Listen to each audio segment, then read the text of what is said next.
எல்லாருக்கும் வணக்கம். Eyes of தமிழ்நாட்டுடைய அடுத்த கவர் எங்க இருக்கு அப்படின்னு பாத்தீங்கன்னா, திராவிட முன்னேற்ற கழகம் தஞ்சாவூர் மாவட்டத்தில் நடத்தக்கூடிய 2வது வெள்ளும் தமிழ் பெண்களுடைய டெல்டா மண்டல மகளிர் அணி மாநாட்டில் தான் நம்ம இருக்கோம். இந்த மாநாட்டுல காலையில இருந்தே மக்கள் எல்லோரும் அலமோத தொடங்கிட்டே இருக்கிறாங்க. மக்களுடைய கருத்து இன்னைக்கு எப்படி இருக்கு, இந்த மாநாடு சரியான முறையில் நடக்குதா என்ன எப்படின்றத நம்ம தெளிவா அவங்க கிட்டே கேட்டுக்கலாம். அதுக்கு முன்னாடியே நீங்க கமெண்ட்ல ஊப்பி அது எங்களை பத்தி போட வேண்டாம். இது கட்சி சார்ந்த ஒரு யூடியூப் சேனல் கிடையாது. மாநாடு எப்படி நடக்குது? ரொம்ப சூப்பர். மகளிர் மாநாடு எங்களுக்காக நடக்கிற மாநாடு இது. நடக்கிற மாநாடே சரி. திமுக ஆட்சியில என்னென்ன திட்டங்கள் நாங்க திமுக ஆட்சியில மகளிருக்கான உரிமை தொகை, பஸ் இலவச பஸ் பயணம், நான் முதல்வன் திட்டம், அவங்க மகளிருக்கான அனைத்து செய்யறாங்க. என்னென்ன சொல்றது அப்படி செஞ்சுட்டு இருக்காங்க. விஜய் வந்துட்டு திமுக ஒரு தீய சக்தி இப்ப ஒண்ணு இல்ல, எங்க ஸ்டாலின் ஆட்சியில இருப்பாரு, அந்த தீய சக்தி ஒரு துண்ணூறு போடுவாரு, அது ஓடி ஒளிஞ்சு போயிரும். எங்க போகுன்னே சொல்ல முடியாது. இப்ப நாங்க துண்ணூறு போடுவோம், இன்னும் ஒரு 3 மாசம் போறோம். பெண்கள் படை விஜய் பக்கம் இருக்குன்னு சொல்றாங்களே, எப்படி தரு? பெண்கள் கடல், அது படை அல்ல. படை பெருசா, கடல் பெருசா? கடல். இது பெண்கள் கடல். 2026 ஆட்சியப்பா எங்க ஸ்டாலின் திராவிட முன்னேற்ற அச்சம் என்பது மடமையடா, அஞ்சாமை திராவிடன் உடமையடா. எங்க ஸ்டாலின் வருவாரு, ஆட்சியில குந்துவாரு, மகளிர்கள் இன்னும் அள்ளி அள்ளி அள்ளி கொடுப்பாரு. பண்ணிட்டு நாங்க ஆட்சிக்கு வந்தோம்னா ஆண்களுக்கு இலவச பஸ் சொல்லியிருக்காரு. அதை பத்தி என்ன நினைக்கிறீங்க? அதாவதுங்க, அவர் ஆட்சியில இருக்கும் போதே ஏதாவது செஞ்சிருக்கணும். அடுத்தவங்க செய்வாங்க, அடுத்தவங்க பேப்பரை பார்த்து காப்பி அடிக்கிற மாதிரி அவர் அடிச்சுக்கிட்டு இருக்கிறாரு. அவர் 5 வருஷமா இருந்தவன ஆட்சிதான் பண்ணிட்டு இருக்காரு. இப்ப நாம் தமிழர் கட்சியுடைய ஒருங்கிணைப்பாளர் சீமான் வந்துட்டு பிராமண கடப்பாறையை கொண்டு திராவிட கோட்டை இடிப்பேன்னு சொல்லியிருக்காருல்ல, அதை பத்தி என்ன நினைக்கிறீங்க? பேச்சு படிச்ச நாய் வேட்டைக்கு ஆகாதுன்னு சொல்லுவாங்க பழமொழியில. எங்க ஊர் கிராமத்துல சொல்லுவாங்க, பேச்சு படிச்ச நாய் வேட்டைக்கு ஆகாதுன்னு சொல்லுவாங்க. அது மாதிரிதான் கொண்டாடுவாங்க.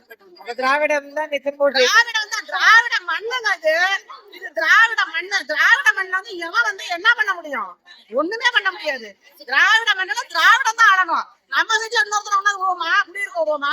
ஏன்னா சோறு போட்டு அனுப்புவோம், வயிறார சோறு போட்டு. நேற்று வந்துட்டு மதுராந்தகத்துக்கு வந்த பிரதமர் மோடி வந்துட்டு கால் வச்ச உடனே சூரியன் மறைஞ்சிருச்சு அப்படின்னு எடப்பாடி சொன்னார்ல, அதை பத்தி உங்க கருத்து என்னதான்? பிரதமர் கால் வச்ச உடனே சூரியன் மறையுதுன்னு சொல்றதுலாம் உண்மை இல்ல. சூரியன் வந்துருச்சுன்னு வச்சுக்காங்களே, எல்லாத்தையும் சுட்டு அரைஞ்சிட்டு போயிடும். அவெல்லாம் பொசுங்கிடுவாரு. அப்படியே சூரியனுக்கு முன்னாடி பொசுங்கி போயிடுவாரு அவரு. எடப்பாடி காலையிலே வந்துட்டு சொன்னார்ல, ஸ்டாலின் கூட 10 தொழில் பழனிசாமி பேர் வச்சாரு. அதை பத்தி உங்க கருத்து என்ன? அவரு காலைல கீழே ஊந்து போய் முதல்ல அவர் முட்டிக்கு ட்ரீட்மெண்ட் எடுக்கணுங்க.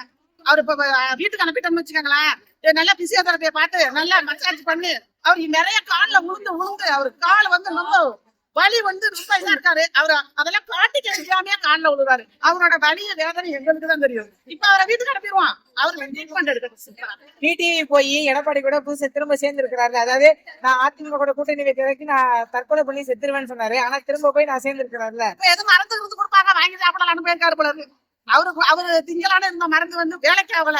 இப்ப நல்லா ஃபிட்டான மருந்து கொடுப்பாரு. வடநாட்டுல இருந்து எது கொண்டாட சொல்லி கொடுப்பாரு. அதை கொண்டுட்டா சீக்கிரம் சேர்த்துருவாரு. வடநாட்டுல யாரு கொடுத்துருக்கா? மோடி கொடுப்பாரு. வடநாட்டுல இருந்து மோடி கொடுப்பாரு. அவருக்கு நல்லா நிறைய கொண்டாந்து பசியம். சரி, அதிமுக இருந்து வேற கட்சியில இருந்து திமுக சேர வாய்ப்பு இருக்கா? எப்ப வருவோம், எப்படி வருவோம் காத்துக்கிட்டு இருக்காங்க. வந்து நுழைஞ்சிருக்காங்க. எப்போனா எது இப்ப ஒருத்தர் வந்துட்டாரு. இப்ப தஞ்சாவூரை சேர்ந்த வைத்தியலிங்கம் சார் வந்துட்டு இப்ப திமுக சேர்ந்து இருக்கிறாரு. அதை பத்தி நினைக்கிறீங்க? அவர் வந்து சேர்ந்ததுனால நாங்க எந்த வருத்தமும் சொல்லல. திராவிட எங்களுடைய கட்சியில இருந்துதான் நாங்க எங்க போயிருக்கிறோம்னு அவர் சொல்லியிருக்கிறாரு. அதனால அவரை நம்ம என்ன பண்ண முடியும்? நம்ம வீட்டை விட்டு ஒருத்தவங்க ஓடி போயிட்டாங்க, காணா போயிட்டாங்க. கொஞ்ச நாள் திரும்ப தேடி நம்ம வீட்டுக்கே வந்துட்டாங்கன்னா அரவணைச்சு விட்டுறாங்க. அவ்வளவுதான். அவரை சேர்த்துக்கணும், அவ்வளவுதான். தமிழ்நாட்டுல பெண்களுக்கு பாதுகாப்பே இல்ல அப்படின்னு சொல்லிட்டு எவன் சொன்னா? பாமக தலைவர் அன்புமணி சொல்லியிருக்கிறாரு, விஜயும் சொல்லியிருக்கிறாரு. அதை பத்தி விஜய் சொல்ல, விஜய் கட்சிக்காரங்க சொல்றாங்க. அதாவதுங்க, எல்லா ஐயாக்கித்தனமும் செஞ்சுட்டு நாங்க தான் ஒண்ணுமே செய்யாதவன் பாதுகாப்பு இல்லைன்னு சொல்றாங்க. இவ்வளவு பாதுகாப்பு கொடுத்து, இவ்வளவு மக்களுங்களுக்கு இவ்வளவு சலுகை அள்ளி அள்ளி கொடுத்து அவ்வளவு செஞ்சு கொடுத்தாங்க. அவங்க ஒண்ணுமே செய்யல. ஒண்ணுமே செய்யாதவன் பாதுகாப்பு இல்ல. லாஸ்டா ஒரே ஒரு கொஸ்டின்கா, வாரிசு அரசியல் திமுக மேல ஏதாவது குற்றச்சாட்டு வைக்கிறாங்க. அதை பத்தி என்ன கருத்து? ஏன் வாரிசு சேரர், சோழன், பாண்டியர் எல்லாம் பாருங்க. 1ஆம் சோழன், 2ஆம் சோழன், போர்த்துகல் எல்லாம் வரிசையா வந்துட்டு இருப்பாங்க. அதனாலதான் ஆன பிறந்தவன் திராவிடன். அவன் ஆண்டு கொண்டு இருக்கிறான், சும்மா கிடக்குறான், வேடிக்கை பார்த்துட்டு இருக்க முடியும். செய்ய திறமை இருக்கு, தில்லு இருக்கு, திராணி இருக்கு, அவன் செஞ்சுட்டு இருக்கான். இவன் கடந்து கட்டிக்கிட்டு நடக்கிறான். என்னைக்குமே செய்யாதவன் தான் தப்புவான், செய்யறவன் செஞ்சுக்கிட்டே இருப்பான். ஒண்ணுமே செய்யலன்னு பார்த்தா வயிற்றுச்சல கட்டுவான். ஏன்னா நம்ம 5 வருஷம் ஆட்சியில இருந்தோம், ஒண்ணுமே பண்ணல, இவ்வளவு பண்ணிக்கிட்டு இருக்கானே, செஞ்சு இருக்கானேன்னு கத்துக்கிட்டு இருக்கான். அதனால நாங்க அதெல்லாம் கேர் பண்றது இல்ல. I don't care. இன்னைக்கு மாநாடு பாத்தீங்கல்ல, லேடிஸ் எல்லாருமே எவ்வளவு கம்ஃபர்டபுளா இருந்தாங்க. உங்களுக்கு புரியும்.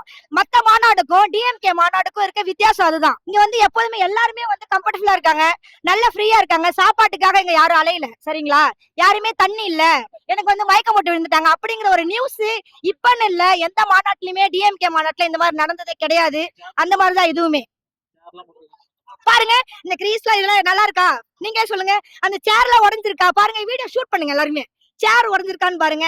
இத நாங்க திராவிட முன்னேற்ற சார் போட்டு மத்த கருக்குறிங்களுக்கும் இருக்கிற ஒரே டிஃபரெண்ட் இதுதான். நீங்க புரிஞ்சுக்கணும். அதுதான் இந்த மாநாட்டுல பாத்தீங்களா, சேர உடைச்சிருக்காங்கன்னு நீங்க பாத்திருப்பீங்க.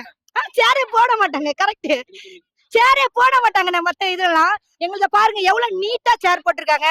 மக்கள் வந்து எவ்வளவு நீட்டா வந்து பர்ஃபெக்ட். நான் வந்து அரியலூர் மாவட்டம், என்னுடைய அமைச்சர் வந்து போக்குவரத்து மற்றும் மின்சாரத்துறை அமைச்சர் சாசி சிவசங்கர் அவருடைய தங்கச்சி நானு. ஆமா, அப்படின்னா மொத்த இதுமே தங்கையா பாக்குறாரு. மொத்த பெண்களையுமே எங்க அண்ணன் வந்து தங்கை மாதிரி பாக்குறாரு அப்படின்னு நான் சொல்றேன். அவங்க வழியில வந்தவங்க நானு. சோ அதனால எங்களுக்கு வந்து காலையில வந்து டிஃபன் எந்த ஒரு சிரமமும் இல்ல. காலையில எங்க வீட்டுல இருந்து எங்களை கூட்டிட்டு வந்தாங்க. நாங்க போகும்போது எங்க வீட்லயே போய் இறங்கிப்போம். இதுதான் பாதுகாப்பு, இதுதான் பெண்களுடைய பாதுகாப்பு. பெண்கள் இப்ப இல்லைன்னு எப்போதுமே பெண்களுடைய ஒட்டுமொத்த ஓட்டுமே எங்க முதல்வருக்கு தான். இப்பன்னு இல்ல, எப்போதுமே முத்துவேல் கருணாநிதி ஸ்டாலின் என்ற ஒரே ஒரு சிங்கமான குரல் மட்டும்தான் கர்ச்சிக்கும். எடப்பாடி பழனிசாமி வந்து நாங்க ஆட்சிக்கு வந்தா மகளிருக்கு மாசம் 2000 ரூபாய் தரேன்னு சொன்னாரு. அதே மாதிரி ஆண்களுக்கு இலவச பயணம் நாங்க அறிவிக்கிறோம் சொல்லி சொன்னாரு. அதை பத்தி கொஸ்டின் புரியுதுன்னு. அதாவது எடப்பாடி பழனிசாமி 10 வருஷமா என்னென்ன பண்ணாரு? நாங்களாவது அவரை வந்து 2000 காசு தராதுன்னு 1000 ரூபாய் தர முடியாதுன்னு சொன்னவர் தான் எடப்பாடி பழனிசாமி. அவர் வந்து இப்ப திடீர்னு எலெக்ஷனுக்காக நான் 2000 தரேன்னா எங்க முதல்வர் பார்த்து என்ன பிட்டுக்கா பிடிக்கிறாரா? இல்ல பஸ் விடுறாரு. 10 வருஷமா பஸ் விட்டுருக்கலாமே. பஸ் 10 வருஷமா 4 வருஷம் இல்ல, ஏடிஎம்கே ஆட்சியில இருந்தாங்கல்ல, 10 வருஷமா இருந்தாங்கல்ல, 10 வருஷமா நீங்க பஸ் விட்டுருக்கலாமே, ஃப்ரீ பஸ். நாங்க வேணாம், நாங்க மறைச்சுக்கிட்டோமா? சின்ன விஷயத்துக்கு கூட லேடிஸ் வந்து மத்தவங்களை வந்து டிபார்ட்மெண்ட் இருந்த மாதிரிதான் இருந்துச்சு. புரியுதா உங்களுக்கு? இப்ப நம்ம முதல்வர் வந்ததுனால எப்படி இருக்கு? சொந்தமா லேடிஸ் வந்து எல்லாம் சொந்தமா பஸ் போறாங்க. மேக்சிமம் லேடிஸ் தான் அதிகமா வேலைக்கு போறாங்க. இப்ப யாருமே வந்து கஷ்டப்படுறது இல்ல. இப்ப போய் வீட்டுக்கார்ட்ட போய் 10 ரூபா கொடு, நானுமே இப்ப எங்க அப்பாட்ட போய் 10 ரூபா 20 ரூபா கொடுன்னு நான் கேட்க போறது இல்ல. ஏன்னா எனக்கு என்னோட முதல்வர் காசு தராரு, நான் போய் யார்ட்டையும் கேட்க மாட்டேன். புரியுதுங்களா? அதனால எடப்பாடியை பத்தி நம்ம பேசுறது வேஸ்ட். அவர் எப்படி சொல்றாரு, பிஜேபிக்கு வந்து அடிமை ஆயிட்டாரு, ரெட்டலைங்கிற சின்னமே காணாம போயிடுச்சுங்க. அதை பத்தி நம்ம பேசவே கூடாது. நம்ம அந்த இரட்டை இலை சின்னத்தை யாரு காணடிச்சது? எடப்பாடி தாங்க காணடிச்சாரு. ஃபர்ஸ்ட் வந்து நான் மோடி கிட்ட டிடிவி வந்துட்டு அதிமுக கூட சேர்றதுக்கு முன்னாடி ஒரு வாரத்துக்கு முன்னாடி அதிமுக கூட சேர்றதுக்கு போல நான் தூக்கு போட்டு தற்கொலை பண்ணுவேன்னு சொன்னாரு. ஆனா சொன்ன ஒரே வாரத்துல அதிமுக கூட்டணி வச்சார்ல, அதனை பத்தி நம்ம ஒரு பிஜேபியோட லிங்க் எல்லாமே ஏடிஎம்கேனாலே அது வந்து பிஜேபி தான், சரிங்களா? ஃபர்ஸ்ட் இவரு போயிட்டாரு. மோடி எதுக்காக வந்தாரு அப்படின்னு சொன்னா, இவரு எடப்பாடியவும் டிடிவி தினகரனையும் வந்து நாங்க வந்து இவங்க 2 பேரும் ஒண்ணு சேர்த்துட்டோம், நீங்க வந்து எல்லாரும் பாருங்க, ரெட்டலை வந்து இப்ப கூட்டணியில இருக்கு, நான் வந்து இவங்க 2 பேரும் ஒண்ணு சேர்த்துட்டேன், சண்டை முடிச்சவங்க சேர்த்து வச்சுட்டேன்னு சொல்ல வந்திருக்காரு. ஏதாவது குறை நிறைகளை வந்து பேசினாரா? கிடையாது. அது விஜய் பேசினாரு இப்ப நேத்தோ முந்தானே, அவரு ஏதாவது சொன்னாராங்க? மக்கள் குறைய பத்தி ஏதாவது பேசிருக்காரா? ஒண்ணுமே கிடையாது. மக்கள் குறை நிறைய வந்து பேசி அதை வந்து சரி பண்றவங்க தான் அரசியல்வாதி. அதை விட்டுட்டு நான் ஒரு அரசியல்வாதி, நான் வந்து அரசியல்வாதி, நான் வந்து மக்களுக்கு செய்வேன், நான் வந்து எப்படி 2000 காசு தருவேன், நான் வந்து ஆண்களுக்கு பஸ் விடுவேன், நாங்க என்ன ஆண்களுக்கு பஸ் விட மாட்டோம்னு சொன்னோமா? லேடிஸ்க்கு எதுங்க? லேடிஸ் பாதுகாப்பா இருக்கணும் தான் லேடிஸ்க்கு பஸ் விடுறது. அதை விட்டுட்டு எங்க முதல்வரை பத்தி யாராவது தப்பா பேசினாங்கன்னா அது அவங்களுடைய எப்படி சொல்றது, அவங்க அதுக்காக அனுபவிப்பாங்க. ஐயோ நம்ம பேசிட்டோமேனு பிற்காலத்துல அவங்க அனுபவிப்பாங்க. எம்ஜிஆர் பேசினாரு, அவர் வந்து அவருக்கு தெரிஞ்சிருக்கும் எங்க கலைஞர் எப்படி இருந்தாரு, எங்க ஐயா எப்படி இருந்தாரு, அவருக்கு புரிஞ்சிருக்கும். அப்படி யாரு இருக்கா? இப்ப எடப்பாடி பேசினாரு, அவரெல்லாம் புரியாத ஜென்மம். அந்த ஜென்மத்தை பத்தி எல்லாம் நம்ம யோசிக்கவே கூடாது. ஏன்னா பிஜேபி கூட போய் எப்படிங்க கூட்டணி வைக்க முடியும்? நம்ம தமிழே இல்லங்கிறாங்க, ஹிந்தியை வந்து திணிக்கிறேங்கிறாங்க. அவங்கள்ட்ட போய் நம்ம கூட்டணி வச்சுட்டு நம்ம என்ன பண்ண முடியும் சொல்லுங்க? இன்னும் கொஞ்ச நாட்டுல இங்க இருக்கவங்க எல்லாம் வந்து ஹிந்தியெல்லாம் நிப்பாங்க. ஆட்சிக்கு மதிப்பெண் கொடுக்கறதா இருந்தா எவ்வளவு கொடுக்கும்? நானா கொடுக்கறதா 100 வந்து பில்லியன் மில்லியன் வரைக்கும் கொடுக்கணும். நானு டிஎம்கே ஆட்சியெல்லாம் குறை சொல்ல வாய்ப்பே இல்லைன்னு. அப்படி சொன்னாங்கன்னு வச்சுக்கோங்களேன், அவங்க எல்லாம் நல்லாவே இருக்க மாட்டாங்கன்னு தான் நான் சொல்லுவேன். இந்த மாநாடு எப்படி நடக்குதுன்னு நீங்க பாக்கணும். மாநாடு சிறப்பா நடக்குது. இந்த மாநாட்டுல பெண்களுக்கு பாதுகாப்புல எப்படி இருக்கு? பரவாயில்ல, நல்லா பண்ணிருக்காங்க. போலீஸ் பாதுகாப்பு எல்லாமே நல்லா பாதுகாப்பு நல்லா இருக்கு. போலீஸ் பாதுகாப்பு நல்லா இருக்குதா? விஜய் வந்துட்டு பெண்களுடைய படை எங்க பக்கம் தான் இருக்குன்னு சொல்லியிருக்காங்க. அது அத சும்மா அது ஊடகமா நீங்க தெரிஞ்சா யார் பக்கம் எடுத்துக்கணும் கிடையாது. அந்த மாநாட்டுக்கு எத்தனை மார்க் கொடுத்தீங்க? நான் கண்டது கதை 100. 2026 வெற்றி வாய்ப்பு யார் பக்கம்? வெற்றி வாய்ப்பு இந்த மாநாடு எப்படி நடத்திருக்கு? சூப்பரா இருக்குது. ஆனா ரொம்ப கஷ்டப்பட்டு தான் எல்லாரும் வந்திருக்கிறோம். தலைவர் பேசுறது எல்லாம் கரெக்டா பேசிருக்காங்க. அடுத்த ஆட்சி அவங்கதான் வரணும். விஜய் வந்துட்டு பெண்கள் படை என் பக்கம் அப்படின்னு சொல்லி இருக்கிறாரு. ஆனா இப்ப இங்க வந்துட்டு பெண்கள் படை அதிகமா இல்ல அவங்க ஒரு ஆக்டர்ங்கிறதுனால அதுல ஒரு போயிட்டு இருக்காங்க. தலைவர் நான் சின்ன குழந்தையில இருந்து பாத்துட்டு வரேன். அப்பா தாத்தா இதுல இருந்து பாத்துட்டு வரேன். 2026 யார் ஜெயிப்பான்னு பாக்குறீங்க? தலைவர் தான். ஸ்டாலினுடைய ஆட்சி நிர்வாகத்துக்கு நீங்க மார்க் இருந்தா எவ்வளவு மார்க் தருவீங்க? 2026 யார் ஜெயிப்பாப்ப? கண்டிப்பா திராவிட முன்னேற்ற கழகம் தான் ஜெயிக்கும். அதுக்கு வேற எந்த மாற்று கட்சியும் போட்டி லட்சக்கணக்கான பெண்கள் இன்னைக்கு ஒன்னா கூடி டெல்டாவுடைய மாவட்டம் மகளிர் அணி ஃபுல்லாவே பாத்தீங்கன்னா எல்லாருமே இங்க இருக்கும். இன்னும் சொல்ல போனா 1000 ரூபாய் உரிமை தொகைன்னு ஒண்ணு கொடுக்குறாங்க பாருங்க.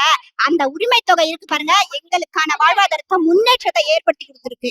இன்னும் சொல்ல போனா அதிமுக காரவங்க சொல்றாங்க பாருங்க, நாங்க எங்களுக்கு திமுகவை நாங்க ஒழிப்போன்னு. அதுக்கெல்லாம் வாய்ப்பே இல்லை. இந்த 1000 ரூபாய் தலைவர் அறிவிச்சதுனால ஏடிஎம்கே ஓட்டு கூட இங்க திமுகக்கு தான் போடுவோம்னு சொல்றாங்க. அந்த அளவுக்கு அவங்களுக்கு ஏங்க அவங்க காப்பி பேஸ்ட் பண்ற கட்சி தாங்க. காப்பி பேஸ்ட் பண்ற கட்சி தான். பஸ் பயணிகள் மகளிர் பஸ் பேச போறோம். பணம் வாங்கிருக்கோம், மகளிர் காசு 1000 வாங்கிருக்கோம்.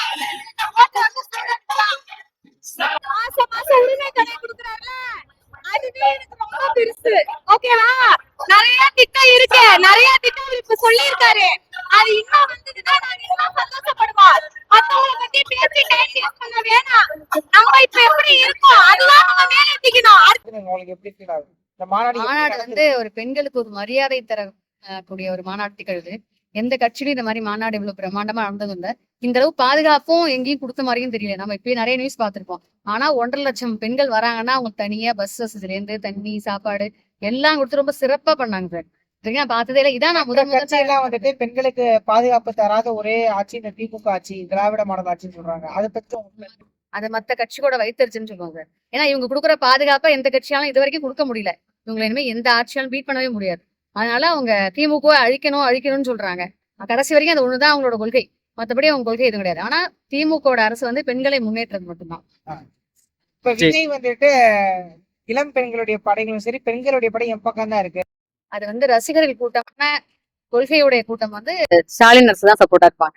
இப்ப எடப்பாடி வந்துட்டு நாங்க ஆட்சிக்கு வந்தோம் அப்படின்னாக்க பெண்களுக்கு அது இல்லாம இலவச பேருந்து பெற்றதுக்கு அறிவிச்சிருக்கேன். அதை பத்தின கருத்து உங்கள்கிட்ட?